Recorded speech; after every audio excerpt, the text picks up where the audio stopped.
જય દ્વારકાધીશ મિત્રો, સાચો ગુજરાતી ચેનલમાં આજે આપણે ગુજરાતના હવામાનની વિગતવાર ચર્ચા કરવાના છીએ।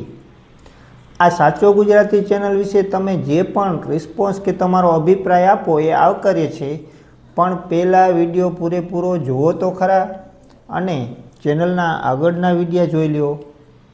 ચેનલમાં માહિતી કેવી આવે છે ખાતરી કરો, પછી વિડીયોને આગળ શેર કરો અથવા સબસ્ક્રાઈબ કરો। મિત્રો, આગળની 9 થી 12 ઓગસ્ટની અપડેટમાં વાત કરી હતી એ મુજબ એ વિસ્તારોમાં અત્યારે વરસાદ ચાલુ છે અને હવે આપણે આગળ હવામાન કેવું રહેશે એની વાત કરીએ તો આજે છે 12 ઓગસ્ટ 2026 ને હજુ પણ મધ્ય ભારત ઉપર રહેલા લો પ્રેશરને લાગુ ઈસ્ટ વેસ્ટ શિયર ઝોનની અસરથી ગુજરાત અને સૌરાષ્ટ્રના ઘણા વિસ્તારોમાં મધ્યમ વરસાદ પડી શકે છે। તારીખ 13 ઓગસ્ટથી 16 ઓગસ્ટ સુધીમાં ગુજરાત તેમજ સૌરાષ્ટ્રમાં હજુ પણ ઝાપટાની ગતિવિધિ ચાલુ રહે તેવું અનુમાન છે।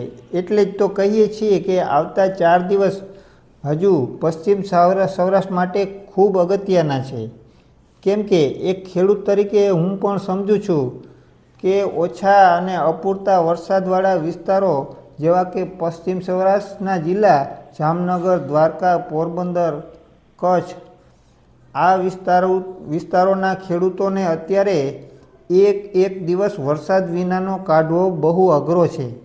એવામાં જો આગામી 3-4 દિવસમાં થોડો ઘણો કે ઝાપટા આવી જાય તો પણ જે વિસ્તારોમાં જેમ તેમ ઓછા વરસાદમાં વાવણી થઈ ગઈ છે એવા વિસ્તારોમાં ઉગી ગયેલા જે આ પાકો ઉગ્યાની સાથે જ પાણી માગે છે એને જીવનદાન મળી જાય અને થોડા દિવસ આઘા થઈ શકે છે, કેમ કે હજુ સારા અને સંતોષકારક વરસાદ માટે રાહ જોવી પડે એમ છે।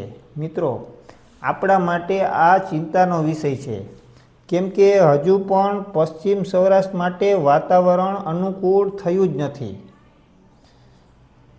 ચોમાસું ધરી હિમાલય બાજુ સરકી જાય છે અને ઉપલા લેવલે જ્યાં વાદળો હોય છે ત્યાં ભેજવાળા પવનો હોવા જોઈએ એને બદલે સૂકા પવનોનું જોર વધારે છે। પણ ચિંતા કરવાની જરૂર નથી મિત્રો, આપણા વિસ્તારોમાં આવી પરિસ્થિતિ ઘણી વખત આગલા વર્ષોમાં પણ બની ચૂકેલી છે અને તમે પણ જાણો છો કે જુલાઈ અને ઓગસ્ટમાં નબળું રહે એને આપણે વાયરું કહેતા હોઈએ, પણ અત્યારે જે મુજબ નીચે આમ ટાઢા અને ઠંડા પવનો અને ગરમીનો અભાવ છે એવું જ હવામાન હોય છે।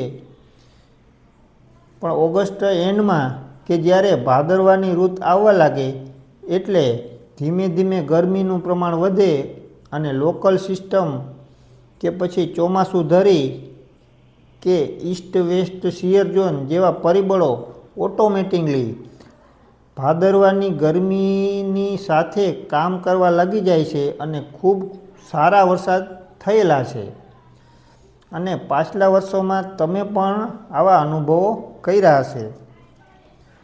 આ હું કોઈ ખેડૂતોને હૈયાધારણા નથી આપતો, તમારે ખાતરી કરવી હોય તો આપણી આ ચેનલ સાચો ગુજરાતીમાં આગળના 6-7 વર્ષ પહેલાંના વિડીયો જુઓ, તમને પણ ખ્યાલ આવવા લાગશે કે ના વાત બરોબર છે। તો મિત્રો, ચિંતા કરવાની જરૂર નથી। અત્યારે જો આપણા પાકોને જીવનદાન રૂપ થોડો ઘણો વરસાદ થઈ જાય તો હજુ ચોમાસું ઘણું બાકી છે અને ખાસ કરીને ભાદરવો મહિનો હજુ બાકી છે અને વળી 22-23 તારીખ આસપાસ બંગાળની ખાડીમાં પણ નવું લો પ્રેશર ઉદ્ભવે એવી શક્યતાઓ દેખાઈ રહી છે, માટે 25 ઓગસ્ટ પછી સારો સમય આવશે એવી આશા રાખી શકાય અત્યારે। ચાલો મિત્રો, ફરી મળીશું આવતા વિડીયોમાં। જય દ્વારકાધીશ।